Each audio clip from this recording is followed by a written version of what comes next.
प्रभु यीशु मसीह के मधुर और मीठे नाम से आप सभी को जय मसीह की।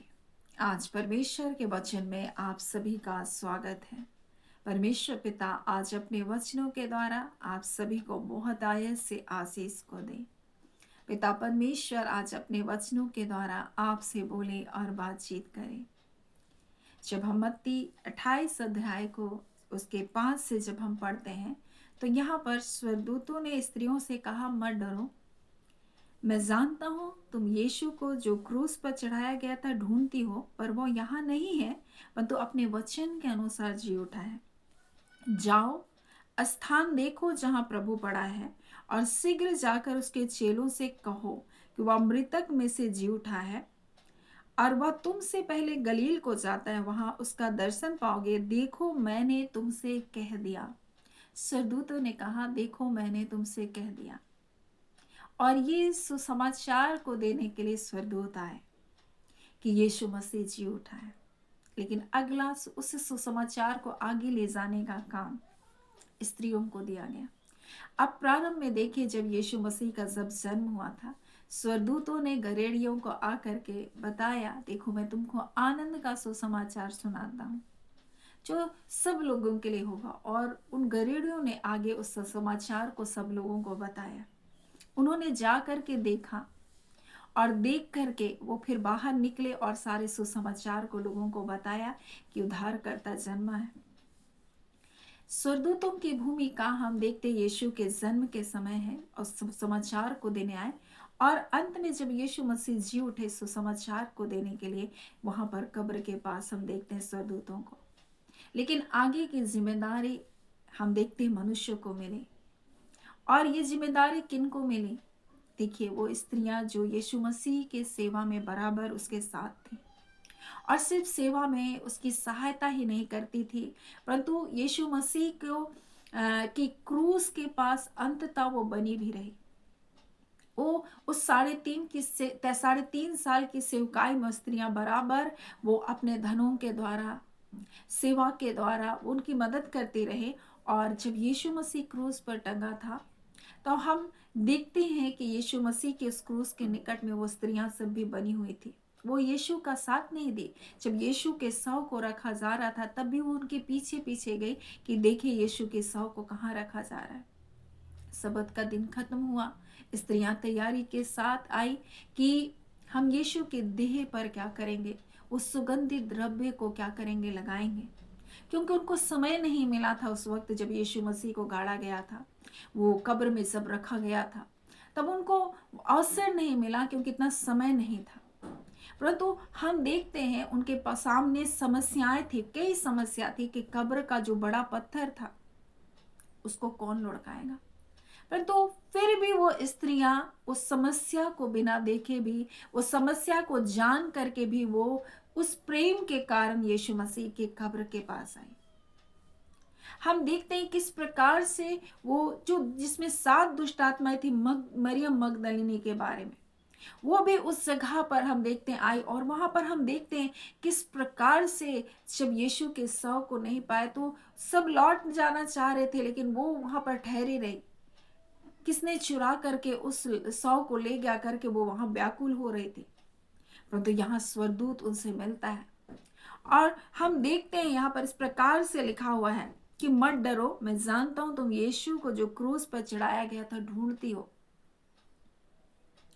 तब लिखा वह यहाँ नहीं है, परंतु अपने वचन के अनुसार जी उठा। आओ, हमें सबसे पहले मेरे प्रियो, हमारे जीवन में जो भी बातें असंभव है, जो भी बातें नामुमकिन है, हम उन बातों को पीछे हटाकर हमें सबसे पहले यीशु के पास आने की जरूरत है।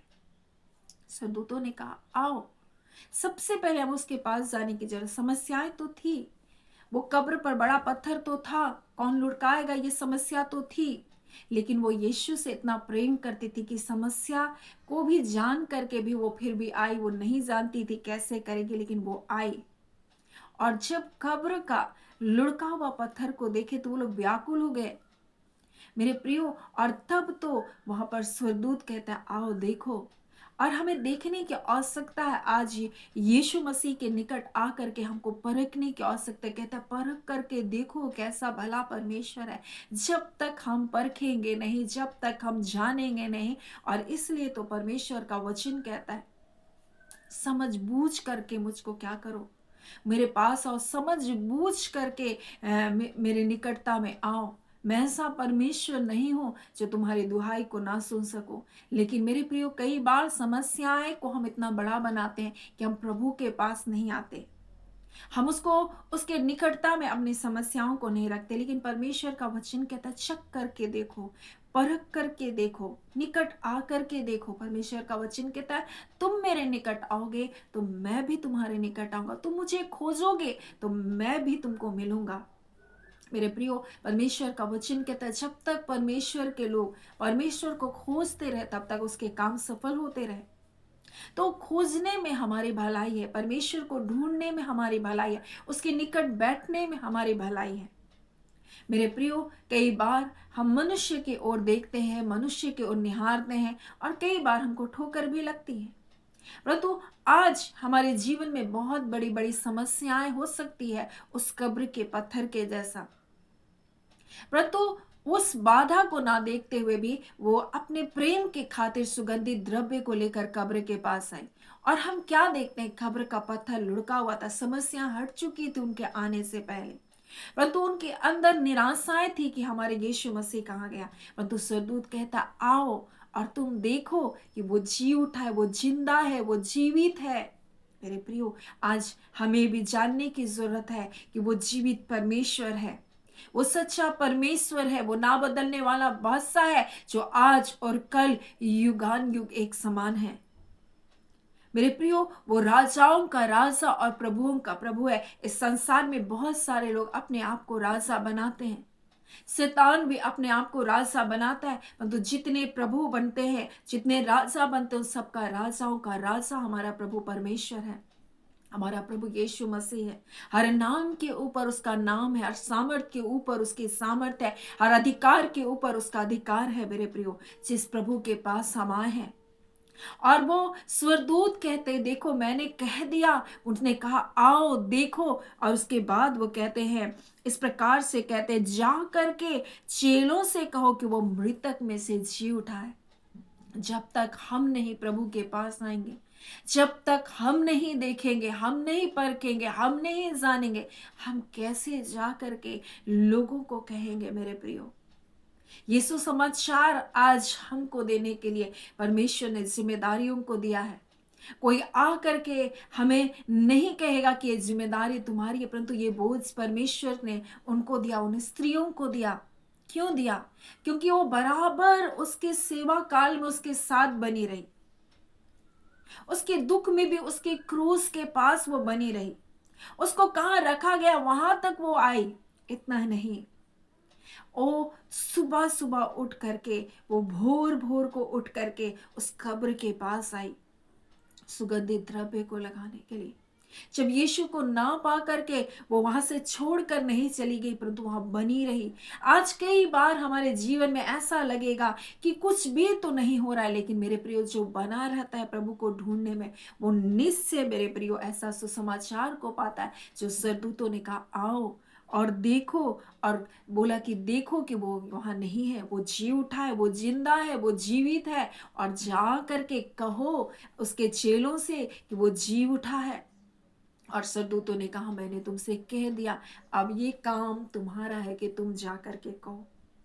और यही बात यीशु मसीह अपने स्वर्गारोहण के समय वो कहता है, जब वो स्वर्ग उठा लिया जा रहा था, इसी मत्ती 28:19 में कहा इसलिए तुम जाओ और सब जातियों को चेला बनाओ, और लिखा है उन्हें पिता पुत्र और पवित्र आत्मा के नाम से बपतिस्मा दो, उन्हें सब बातें जो मैंने तुम्हें आज्ञा दी मानना सिखाया।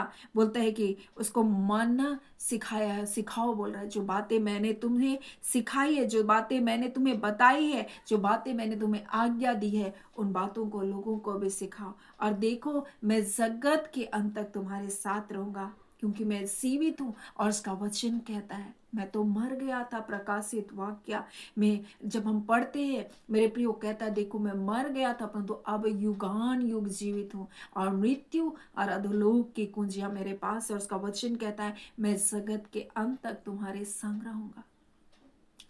मेरे प्रियो, आज हमें उसके पास आने की आवश्यकता है, उसको परखने की आवश्यकता, उसके प्रेम को जानने की आवश्यकता है। जब तक हम निकट नहीं आएंगे, हम कैसे जान पाएंगे? और हम कैसे जो कार्य परमेश्वर ने हमको दिया, हम उसको जा करके लोगों को बता सकते हैं? इन्होंने देखा, गवाह बने, भली भांति जानकर जांच कर, और उसके बाद यीशु से मिल करके वो जा करके कहे, यीशु तो जी उठा है। परंतु मेरे प्रियो, बहुत सारे लोग चेलों को जब यीशु मसीह दिखाई दिया तो उसमें बहुत सारे लोग प्रतीति नहीं किए। जब हम इस वचन को हम लोग देखते हैं मरकुस उसके 16 में, तो इस प्रकार से लिखा, पीछे वह उन 11 को भी जब वो भोजन करने बैठे दिखाई दिए और उनके अविश्वास और मन की कठोरता पर उल्हाना दिया, क्योंकि उन्होंने उसके जी उठने के बाद उसे देखा, इन्होंने उसकी प्रतीति ना की। और यहाँ पर यीशु मसीह उनको क्या किया? उनको उनके मन की कठोरता के लिए क्या किया? उनको उल्हाना दिया। यीशु मसीह उन पर प्रकट हुआ जी उठने के बाद, लेकिन कैसे वो कठोर बन गए, और इसलिए उनकी कठोरता पर उन्होंने उल्हाना दिया। आज हमें प्रभु के पास आकर उसको भली भांति अच्छी रीति से जानने की आवश्यकता है। मेरे प्रियो, हम किस प्रकार से प्रभु को जान रहे हैं, नहीं तो दुख और तकलीफ सब आएगा। हम प्रभु से दूर हम चले जाएंगे, हम विश्वास में गिर जाएंगे मेरे प्रियो। और इसलिए स्वर्गदूतों ने कहा, मैंने तो कह दिया है, मैंने तो बता दिया है तुम्हें, मैंने तो सुसमाचार दे दिया तुम्हें। अब तुम्हारी जिम्मेदारी है, तुम्हें आना है, तुम्हें देखना है, भली भांति जानना है, और जाकर के लोगों को बताना है कि यीशु मसीह जीवित है। इसलिए परमेश्वर पिता आज अपने वचन के द्वारा हमसे कहना चाहता है कि ये काम हमें दिया गया, ये जिम्मेदारी हमें दी गई है, स्वर्गदूतों को नहीं दी गई, मनुष्य को दी गई है, और उसका काम हमें दिन ही दिन में पूरा करना है। क्योंकि एक समय ऐसा आएगा, वो रात आएगी जब मनुष्य काम नहीं कर सकता है, जब पाप प्रचंडता से बढ़ जाएगा मेरे प्रियो। और आज एक अवसर है हमारे पास इस सुसमाचार को स्वीकार करने के लिए। नहीं तो आने वाले समय में जब अनुग्रह का दरवाजा बंद होगा, हम भी नूह के समय में जब लोगों ने कहा, हे प्रभु, हम उसने कैसे चिल्लाया, हमारे लिए भी जहाज का दरवाजा को खोल दे, तब वो दरवाजा जो परमेश्वर बंद किया था कोई खोल नहीं सका। वो नूह के वश में नहीं था उस दरवाजे को खोलना और बंद करना। वैसे ही परमेश्वर का वचन कहता है, परमेश्वर के खोले को कोई बंद नहीं कर सकता, और जब वो बंद करे तो उसको कोई खोल नहीं सकता। आज अनुग्रह का दरवाजा हमारे लिए खुला है। और इसलिए 10 कुंवारी के दृष्टांत में यीशु मसीह बता रहे, मूर्ख कुंवारियों ने कहा वहां पर हमारे लिए दरवाजा खोल, दुल्हा कर दरवाजा बंद हो गया। उनके चिल्लाने, उनके रोने पर वो दरवाजा फिर नहीं खुला। हम जब परमेश्वर के वचन से जब हम लोग देखते हैं मेरे प्रियो, जब हम याकूब और एसाव के बारे में देखते हैं, एसाव ने जब अपने पहलौठे अधिकार को याकूब को बेच दिया, उसके बाद रो रो करके गिड़गिड़ाने पर भी, पश्चाताप करने पर भी उसको फिर से वो मौका नहीं मिला। मेरे प्रियो, आज हमारे पास एक मौका है। हमें जो परमेश्वर ने आशीष दिया है, जो अधिकार दिया है, परमेश्वर का जो अनुग्रह हम पर हुआ है, आज हम उस अनुग्रह को संभाल कर रखें, हम विश्वास को संभाले, विश्वास की अच्छी कुश्ती लड़े, हम उस धरोहर को पकड़ करके रखें, हमें अपने उद्धार को जाने ना दे मेरे प्रियो। परमेश्वर पिता आज अपने वचन के द्वारा हमें बताना चाहता है, हो सकता है हमारे जीवन में भी उन मरियम मगदलिनी, उन स्त्रियों के जैसा वो बड़ा समस्या था। वो चट्टान को कौन हटाएगा कब्र का, लेकिन उसकी परवाह किए बगैर वो प्रभु के पास आई। मेरे प्रियो, उन्होंने देखा कि यीशु मसीह का सौ वहां नहीं है, फिर भी वो उस जगह को छोड़कर नहीं गए। आज जब हम प्रभु के साथ बने रहते हैं हर परिस्थितियों में, हम वो आनंद को पाएंगे जो इन स्त्रियों ने पाया। लिखा है, भय और बड़े आनंद के साथ कब्र से लौटकर उसके चेलों को समाचार देने के लिए वो दौड़ी।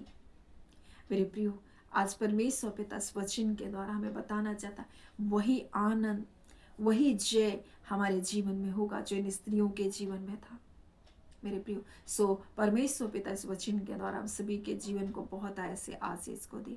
आमीन। आइए हम प्रार्थना करेंगे। धन्यवाद देते जीवते सच्चे सामर्थ्य पिता परमेश्वर, प्रभु यीशु के नाम से पिता आपके पास आते हैं। और प्रभु जैसा आपका वचन कहता, आपके निकट आने वालों को विश्वास करना चाहिए कि आप हैं। आप इस विश्वास से प्रसन्न होते हैं जब लोग ये मानते हैं कि हाँ प्रभु आप हैं, और हर चीज को आपने नियंत्रण करके रखा है। हर बातें आपके नियंत्रण में है प्रभु जी। और कई बार ऐसा लगता है कि ये बड़ी समस्या, परंतु हाँ मेरे प्यारे पिता, वो पत्थर उसके लिए हट चुका था। कई बार वो समस्या जो बहुत बड़ी रहती है प्रभु जी, परंतु जब हम उस समस्या के पास जाते हैं वो कब के दूर हो जाती है प्रभु, पता भी नहीं चलता। और वैसे ही प्रभु जब हम आपके पास आए, चाहे जिस भी समस्या, जिस भी भारी पिता परमेश्वर बोझ के साथ, चिंताओं के साथ, व्याकुलता के साथ, निराशा के साथ पिता, आज प्रभु वो बोझ प्रभु आपके लोगों के जीवन से हटाया जा रहा है, क्योंकि आपके निकट आने से ही प्रभु वो बंधन यीशु के नाम से टूट चुका है। प्रभु आपका धन्यवाद। आज और इसी घड़ी प्रभु हर एक प्रभु बोझ, हर एक पहाड़ जैसी समस्या, चट्टान जैसी समस्या यीशु के नाम से आपके लोगों के जीवन से दूर हटाया जाए। खुदा वनाबा, हम एक एक प्रियजनों को ब्लेस करते हैं, चाहे वो किसी भी समस्या से होकर आ जाए प्रभु, परंतु आज के बाद वो समस्या उनके जीवन से हटाई गई है। प्रभु हम आपका धन्यवाद। चाहे वो किसी भी प्रकार का बीमारी हो, तंगी हो, घटी हो पिता, रुकावटें हो परमेश्वर पिता, कार्य में रुकावटें हो, विवाह में रुकावटें हो प्रभु, चाहे जिस भी प्रकार के प्रभु जी रुकावटें हो, आज यीशु के नाम से वो सारे बंधन टूट रहे हैं। प्रभु आपका धन्यवाद, क्योंकि जब आपके लोग आपके पास आते हैं प्रभु, उनको लज्जित होना नहीं पड़ता है। और प्रभु आपकी ओर दृष्टि करने वाले के मुख को आप कभी काला होने नहीं देंगे। आप इस घड़ी प्रभु जब आपके लोग आपके पास आए हैं, आपका तेज, आपका प्रकाश उनकी परिस्थितियों के ऊपर प्रभु आने पाए, वो सारे अंधकार दूर हटाए जाएं, वो सारी चिंताएं, सारे व्याकुलता, सारे व्यसन प्रभु जी, सारी गड़बड़ियां खत्म होने पाए यीशु के नाम से। सारे अनबन, सारे लड़ाई झगड़े, सारे पिता मन के भेद प्रभु जी, मनमुटाव प्रभु जी, कड़वाहट प्रभु जी, व्यर्थता प्रभु जी, परिवारों से यीशु के नाम से दूर हटाया जाए। खुदावंद आपकी शांति जो समझ से परे है, आपके लोगों के मन और हृदय की रक्षा करने पर हम आपका धन्यवाद करते। पिता आपने प्रार्थना सुना है और प्रार्थना हम यीशु के नाम से मांगते हैं। दया सुन अनुग्रह से ग्रहण कर लीजिएगा। आमीन। परमेश्वर पिता आप सभी को बहुत ऐसे आशीष को दे। आमीन।